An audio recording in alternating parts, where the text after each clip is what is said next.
Well, Republicans in Texas still are mad as hell that House Democrats are holding out, preventing them from passing these racist gerrymandered maps. The Speaker of the House of Texas claims that he now says that if the Democrats, if they want to pick up their $750 monthly paycheck, no more direct deposit, they must do it in person. Oh, really? Is that what we're now doing? They're still whining and complaining. And so check out the new move by Texas Governor Greg Abbott. He now wants to say, oh, no, these aren't racist maps because they're going to be helping Latinos get elected in Texas. Play it.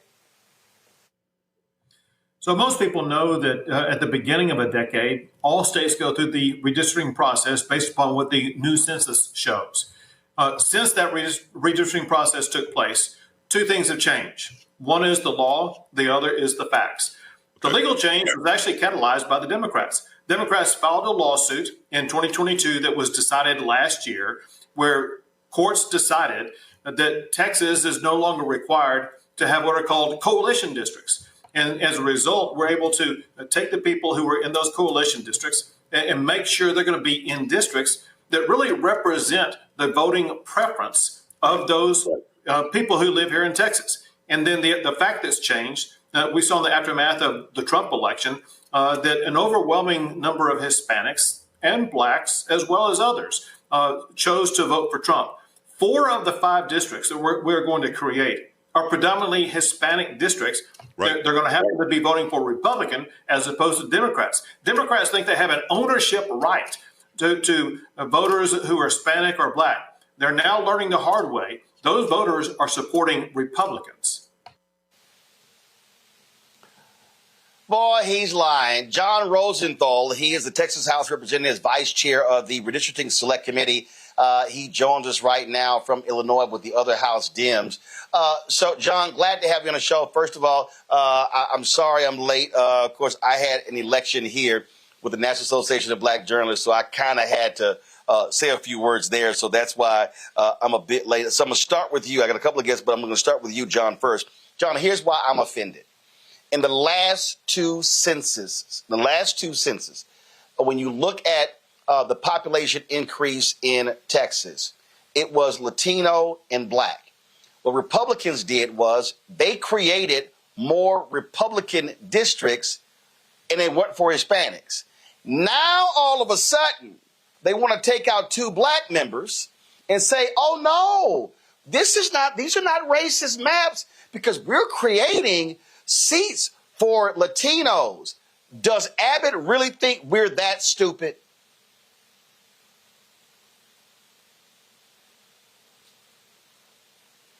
John? Can he hear me? Y'all can, guys, talk to me. Hey, I can take that one if you'd like, Roland. Okay, go ahead. So, hey, I'm Rafael Anchia. I'm the past chair of the Mexican-American Legislative Caucus. It's good to be with you. And an SMU Mustang. I know you're an Aggie. I wanted to just, I just wanted to underscore what you said. Look, 95% of all the population growth during the last census in Texas was driven by people of color. 50% of that growth was from Latinos. So he says the facts on the ground have changed. They, in fact, have not. Since the beginning of the decade, when they first did redistricting, Latinos had accounted for 50% of all the growth in the state, and African Americans for about 25%, or almost 30%, and then Asians for the remainder. So those facts are the only facts that matter when you're talking about the census and you're talking about redistricting. It doesn't matter how people are voting. That also is a falsehood, and you're correct about that, because a majority of Latinos in Texas still voted for Democrats, not Republicans. He said it was overwhelming. That's not true. Trump did not get over 50% of the Latino vote in the state of Texas. That's also a lie. And finally, what he's saying is that, hey, Latinos are going to get elected in these districts. We did a study at the Mexican-American Legislative Caucus, okay?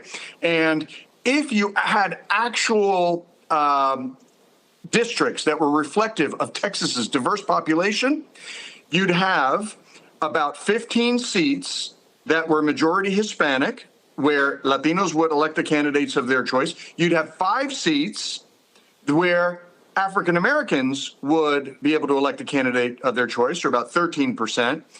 And you'd have 2 seats where Asians would be able to elect a candidate of their choice, and 15 out of the 38 would be determined by Anglos. Doesn't matter. Republican and Democrat does not matter when you're talking about apportionment, because what is protected is not the party, but the voter. However, under the racially engineered districts proposed by the Republicans, 26 seats, almost double that number, would be determined by Anglo voters.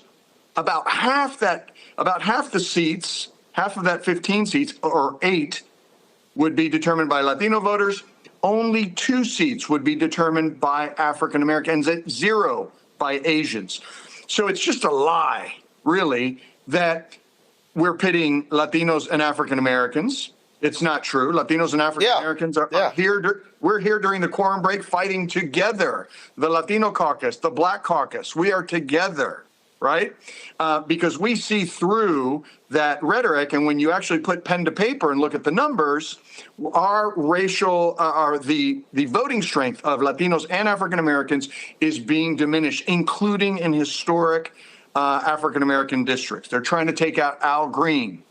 They're trying to take out Mark Vesey, districts that have historically either been coalitions of African Americans and Latinos voting together, which were created by courts, by the way, or traditional African American districts. One last point about this. Why are they doing this? Why do they want, Donald Trump called Greg Abbott and said, hey, get me 5 districts. I don't care how you do it. If you need to run over Latinos and African Americans, do it. And Greg Abbott said, aye, aye, comandante, right? And why are they doing that? It's because they don't want to release the Epstein files, because they don't want accountability, because they don't want Hakeem Jeffries to be Speaker of the House with a gavel and subpoena power to expose the corruption and crimes and incompetence of the Trump administration. That's why they want to do this. And they want to do it on the backs of Latinos and African Americans. Representative Rosenthal, can you hear me? Hey, John, can you hear? I can't hear him. I can John, hear you, can you but hear? I can't hear Roland. I can't hear anything. Okay. So the control room, I need to try to get that fixed to figure out why John can't hear me. So if y'all could work on that, I'm going to as Representative answer another question. And so this is the other thing that I think where they think people are stupid. You don't change the map because of how folks voted in the presidential race. These are congressional races. They are districts that are 700 to 800,000 people. The results of a presidential election, that means nothing when you talk about how you draw maps. Look, and I'll take it one step further, Roland. In 2021, when they did redistricting, they were like, oh, we did it race blind, even though they reduced even then Latino and African American voting strength. And there's a pending lawsuit. Right? And again, parties are not protected here. It is voters that are protected here. So everything that Abbott was talking about with Democrats and Republicans doesn't matter one bit. So we filed the lawsuit. That lawsuit is pending. Now they want to pretend that the law has somehow changed. And then mid-decade, they want to they want to do this redistricting. We've reached out to blue state governors and we said, hey, this is anti-democratic. I mean, this is really, really bad stuff. We sounded the alarm nationally. And thankfully, people like J.B. Pritzker and Gavin Newsom, Kathy Hochul, and others have said, hey, if Texas does it, we're going to do it. What did that do? It caused blue state Republicans to say, whoa, this is a bad idea. I'm about to get redistricted out of my seat. This is a really, really bad idea. And they filed a bill at the federal level saying that we shouldn't have mid-decade redistricting, because they're all going to be wiped out. That's the big problem here. And it's a race to the bottom. And ultimately, the people who are going to suffer are African American and Latino voters in Texas. Yeah, and again, they're trying. What they're doing is it's a new one every day. Oh, no, we're doing this because the DOJ sent us a letter saying that the districts are unconstitutional. Oh, no. We're doing that now because it's a power grab. Oh, no. Now we're creating districts for Hispanics. They're constantly searching for another rationale for what they're doing. And this is what we know. Trump and the Republican Party of Texas, Greg Abbott and Dan Patrick, they do not give a damn about black voters. They do not give a damn about Latino voters. They only care about MAGA voters.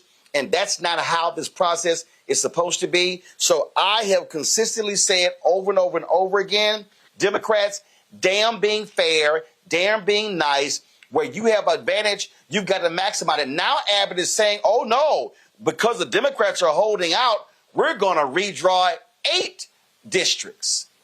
So we see what they're all about. Yeah, the doubling down by Greg Abbott is really interesting. The Attorney General and Greg Abbott, when he signed the redistricting bill, said, "Hey, everything's fine. This is great. We're done with redistricting." But the minute Donald Trump called and asked for the 5 districts, he was going to get them for Donald Trump come hell or high water. And the big contrast, by the way, now, and I'm not. I don't think it's fair to the governor of Georgia. But when Donald Trump called the governor of Georgia and said, "Find me 11,000 votes to overturn the election," right? He said no. He said no. But when he calls Greg Abbott, when Trump calls Greg Abbott and asks for 5 seats to rig the election on the backs of Latinos and African Americans, he says right away. Now, because he really admires autocrats, he's threatening to remove us from our seats for doing this. And I was on a Spanish language TV station, and I said, yeah, it's commonplace for members of the executive to remove members of the legislative. That happens all the time. But it happens in Venezuela and Cuba and not in America, right? Because we have separation of powers, and our institutions hopefully still work. And so what he's trying to eliminate African-American legislators and declare their seats vacant, Latino members, Asian members, members of the Senate told our Democratic leader who is of Chinese descent to go back to China just recently. So let's not pretend that this is about anything than what we know it's about, Yep, that's exactly what it is. So listen, it's the long haul. I really, really hope the 51 House Democrats stand firm. And I keep telling people, listen, y'all are going to have to literally hold out for anywhere from 4 to 6 months because they could always try to change the primary date. They can do all sorts of different things because they want to cheat. They need to cheat to win. We see what the numbers are looking at, the impacts of these tariffs. We see how prices are going up. They are scared to death. There are 35 vulnerable House Republicans. They are scared to death if they're going to lose anywhere from 10 to 20 House seats next year. And so they are trying to rig the map to guarantee they hold onto power. It's as simple as that. That's what Donald Trump and the Republicans are trying to do. Now, Roland, we're a citizen legislature. And we have jobs and families back home. We set some pretty clear goals when we started this quorum break. The first one was that we were going to try, and it was going to be very hard because of the frenetic Trump media cycle, to capture the American imagination on redistricting. We wanted people to be talking about redistricting in barbershops, on street corners, and on shows just like this, just like you're doing, to try to raise consciousness. I think we've done that. And I'm really pleasantly surprised because this little band of Texas state representatives was able to help elevate the conversation. The second thing we wanted to do is work with blue state governors to get them ready. Because if we had just let them run over us on the House floor, this would have been a 2-day media cycle, and it would have been over. Like, nobody would have paid attention to Texas. It would be like, Texas Democrats lose, okay. So that's why we couldn't let that happen. We wanted to make sure that we were protecting our African American and Latino constituents by working with blue state governors to show some pushback, right? That's super important. It was super important to us. And finally, we said we were going to run out the clock on this special session. Now, the governor's right. He can call special session after special session after special session. So our goal was to give the blue states some time to catch up, to activate their plans for redistricting. But at some point, we're going to have to go back and fight this on the House floor, and we're going to have to fight it in the courts, especially since there's some clear violations of Section 2 of the Voting Rights Act. And that's kind of our strategy. So if we can tick the box and say national conversation, blue state strategy to counteract the 5 from Texas, and we understand that we have a delegation in California today meeting with Governor Newsom. They're ready to roll. And we run out the clock on this special session, we will have succeeded, and the rest is up to blue state governors that have the trifecta of the House, the Senate, and the governorship to really counteract this stuff. The last thing I want to mention, because and I was having a conversation with one of my colleagues, and the full force of Texas state government and the federal government, now including the FBI, has been thrown against us. They're trying to fine us, remove us from our seats, and arrest us. And that may happen. What I told my colleagues is, it is usually the people getting arrested that are on the right side of history, right? And we have been able to see that throughout America's history on civil rights, on voting rights. And we really do feel we're on the right side of history here, and hope to be that fight that Democrats have been lacking for the last 2 years. And it's high time that everybody take responsibility for preserving this democracy. Hello, I'm Isaac Hayes III, founder and CEO of Fanbase. Listen to what I'm about to tell you. The window to invest in Fanbase is closing. We've raised over $10.6 million of our $17 million goal. That means there's room for less than 6,370 people to invest in Fanbase for the average amount. The minimum to invest in Fanbase right now is $399. That makes you an owner in Fanbase today. Go to startengine.com/fanbase to invest. Why? Because current social apps have taken advantage of users for far too long, with content suppression, shadow banning, harmful racist content, and no real tools for monetization and equity. Fanbase has over 1.4 million users and counting, allowing anyone to reach all their following and monetize their content from day one. Social media is the new TV, and whoever owns the apps that distribute that content have the opportunity to own potential billion-dollar companies. While big platforms with uncertain futures are failing to serve their users, Fanbase is stepping up to fill the gap. Don't wait until it's too late. Invest now, invest for yourself and your future. Go to startengine.com/fanbase and own the next generation of social media.